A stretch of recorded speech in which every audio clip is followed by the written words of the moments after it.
Breaking news చూస్తున్నాం. AP ఎన్నికల్లో అధికార వైసీపీ ఘోర పరాజయంపై పార్టీ అధినేత సమక్షంలో పలువురు నేతలు పంచనామా నిర్వహించారు.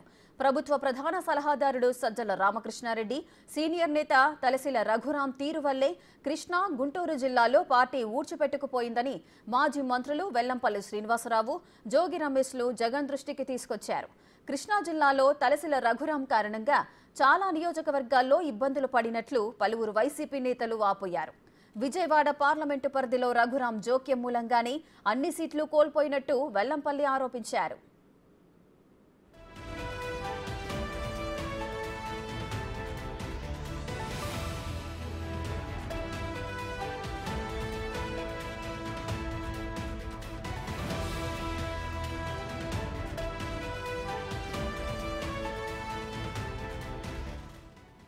నియోజకవర్గాల్లో పరిస్థితిని అనేక సందర్భాల్లో తమ దృష్టికి తీసుకువచ్చేందుకు ప్రయత్నించినప్పటికీ సజ్జల అవకాశం ఇవ్వలేదని మాజీ మంత్రి వెల్లంపల్లి జగన్ దృష్టికి తీసుకొచ్చారు. ప్రభుత్వ ఉద్యోగుల వ్యతిరేకత గురించి అనేకసార్లు చెబుదామనుకున్నా సజ్జల తమకు అవకాశం ఇవ్వలేదని మరో మాజీ మంత్రి జోగి రమేష్ జగన్కు చెప్పారు. ప్రధానంగా సజ్జల వ్యవహరించిన తీరు, కార్యకర్తలను పట్టించుకోకపోవడం వల్లే పార్టీ ఓటమి పాలైందని జోగి పేర్కొన్నారు.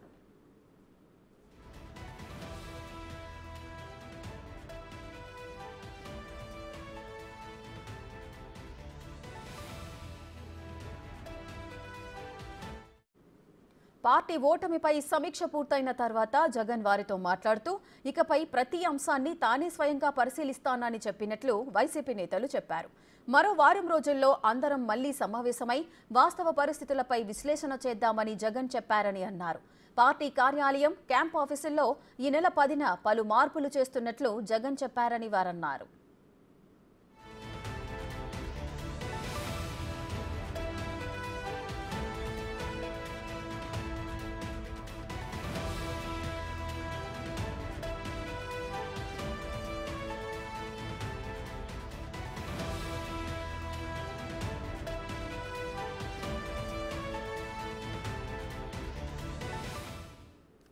మరింత సమాచారం మా అమరావతి శివ లైవ్ లో అందిస్తారు. శివ, సార్వత్రిక ఎన్నికల్లో వైసీపీ పార్టీ ఘోర పరాజయం తర్వాత పోస్ట్ మార్టం అయితే నిర్వహిస్తున్నారు. ఇందులో అటు ముఖ్యంగా సజ్జలనే దీనికి ప్రధాన కారణం అంటూ కూడా అంటున్నారు. మరో విధంగా మాజీ మంత్రి తలసిల కూడా దీనికి ఒక కారణం అంటూ కూడా అందరూ పేర్కొంటున్నారు. దీనికి సంబంధించిన అప్డేట్స్ ఏంటి, ఏం జరుగుతోంది? మొత్తంలో చూసుకుంటే కనుక ఆంధ్రప్రదేశ్లో వైఎస్ఆర్సీపీ ఘోర పరాజయం తర్వాత ఆ పార్టీ పోస్ట్ మార్టం ప్రారంభించింది. ఈ పోస్ట్ మార్టానికి సంబంధించి కూడా వైఎస్ఆర్సీపీ నేతలు కని విని ఎరుగని ఆసక్తికరమైన అంశాలని ముఖ్యమంత్రి జగన్మోహన్ రెడ్డి దృష్టిలో పెట్టడం జరిగింది. ఒక్కసారిగా వీరు చెప్పిన సమాచారం విని కూడా కంగుదిన్న పరిస్థితి నెలకొంది. ప్రధానంగా చూసుకుంటే ఆంధ్రప్రదేశ్లో ఇంత ఓటమికి సంబంధించి కూడా కేవలం సజ్జల రామకృష్ణారెడ్డి ప్రధానమైన కారణం అని చెప్పి కూడా మాజీ మంత్రి జోగి రమేష్ అలాగే పలువురు వైఎస్ఆర్సీపీ నేతలు ఘంటాపదంగా మాజీ సీఎం జగన్మోహన్ రెడ్డికి చెప్పడం జరిగింది.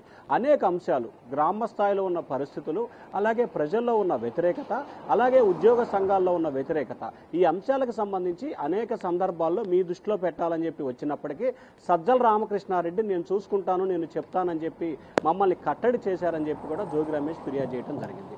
అలాగే కృష్ణా జిల్లాకి సంబంధించి ఎన్టీఆర్ జిల్లా పెట్టినప్పటికి కూడా అనేక చోట్ల కూడా పూర్తి స్థాయిలో ఘోరమైన ఓటమికి చవి చూశాము. దీనికి సంబంధించి కూడా ఎమ్మెల్సీ అలాగే ముఖ్యమంత్రి పర్యటన చూసుకునే వ్యక్తిగత కార్యదర్శి తలసిల రఘురాం ప్రధానమైన కర్త కర్మ క్రియ అని చెప్పి కూడా విజయవాడకు సంబంధించిన మాజీ మంత్రి, ఎమ్మెల్యేలు, ఎమ్మెల్సీలు కూడా ఘంటాపదంగా చెప్పడం జరిగింది. ముఖ్యంగా ఎన్టీఆర్ జిల్లాలో విజయవాడ నగరంలో 3 అసెంబ్లీలతో పాటు మైలవరం, అలాగే జగ్గైపేట, నందిగామ, తిరువురు నియోజకవర్గాల్లో తలసిల రఘురాం ఇష్టానుసారంగా వ్యవహరించి దొరికిన చోట దొరికినట్టు గ్రూపులను పెంచి పోషించి తనకు అనుకున్న వారిని గ్రూపులుగా పెంచి పోషించడం మూలంగానే వైఎస్ఆర్సీపీ ఓటమికి ప్రధానమైన కారణంగా చెప్పడం జరిగింది. అలాగే మైలవరం నియోజకవర్గానికి సంబంధించి తలసిల రఘురాం పూర్తి స్థాయిలో వసంత కృష్ణప్రసాద్కి అనుకూలంగా ఇండైరెక్ట్గా చేశారని చెప్పి కూడా మైలవరం నియోజకవర్గ నేతలు మాజీ సీఎంకు చెప్పినట్లు కూడా తెలుస్తూ ఉంది. అలాగే ముఖ్యంగా ఈ ఓటమికి ప్రధానమైన కారణాలకు సంబంధించి చూసుకుంటే కనుక సజ్జల రామకృష్ణారెడ్డితో పాటు అలాగే ఆయన కుమారుడు భార్గవ రెడ్డి, అలాగే కొన్ని జిల్లాల్లో పెంచి పోషించిన గ్రూపు విభేదాలతో పాటు ముఖ్యమంత్రి వ్యక్తిగత కార్యదర్శి ధనుంజయ రెడ్డి కారకులుగా కూడా వీరంతా కూడా చెప్పడం జరిగింది. వీటన్నిటికి సంబంధించి ఏదైతే సానుకూలంగా విన్న జగన్మోహన్ రెడ్డి ఇక నుంచి ప్రతి అంశాన్ని తానే స్వయంగా పరిశీలిస్తాను, ప్రతి అంశాన్ని తన దృష్టికి తీసుకురావాలి, తన కలవటానికి ఎవరు కూడా మొహమాట పడద్దు, ప్రతి ఒక్కరూ తన వద్దకు వచ్చి మీ ఏదైతే ఇష్యూస్ ఉన్నాయో వాటిపై తన వద్ద డిస్కషన్ చేయాలని చెప్పి కూడా వారికి సూచన చేసినట్టు తెలుస్తూ ఉంది. అలాగే పార్టీ కార్యాలయం తాను ఉండేది వేరు చోట్ల ఉంటే కొంత టెక్నికల్గా ఇబ్బంది పరిస్థితి ఏర్పడుతుంది కాబట్టి ఏదైతే తన నివాస ప్రాంగణంలో ఉన్న ముఖ్యమంత్రి క్యాంపు కార్యాలయాన్ని ఇక నుంచి పార్టీ కార్యాలయంగా వినియోగించుకోండి, తను తరచూ తనని కలవండి, ప్రతి అంశానికి సంబంధించి కూడా తాను మీతో డిస్కషన్ చేస్తాను, అలాగే ప్రతి వారం రోజులకోసారి పార్టీకి సంబంధించిన రీజనల్ కోఆర్డినేటర్లు, జిల్లా అధ్యక్షులు, ముఖ్యమైన నాయకులతో సమావేశం అవుదామని చెప్పి జగన్మోహన్ రెడ్డితో వారికి చెప్పినట్టు తెలుస్తోంది.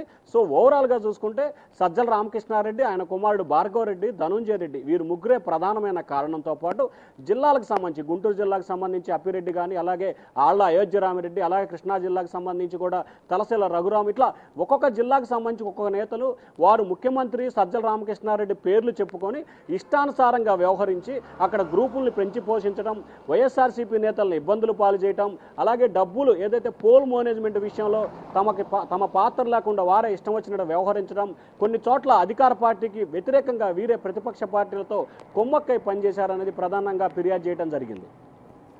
శివ, ఇంతకు ముందు వారు అన్నారు అటు సజ్జల రామకృష్ణారెడ్డి కానీ తలసిల రఘురామ్ కానీ వీరంతా కూడా ప్రధాన సమస్యలు ఏవైతే ఉన్నాయో అటు ఉద్యోగుల సమస్య కానీ అదేవిధంగా నిరుద్యోగిత వ్యతిరేకత, సో ఈ రెండు అంశాలను ఒకవేళ సీఎం జగన్ దృష్టికి తీసుకువెళ్ళినట్లయితే ఆ ప్రాబ్లమ్స్ సాల్వ్ అయినట్లయితే ఈ సీట్ల సంఖ్య అంటే ఇప్పుడు సార్వత్రిక ఎన్నికల్లో వచ్చిన సీట్ల సంఖ్య కాస్త మెరుగుపడే అవకాశాలు ఉండేవంటారా?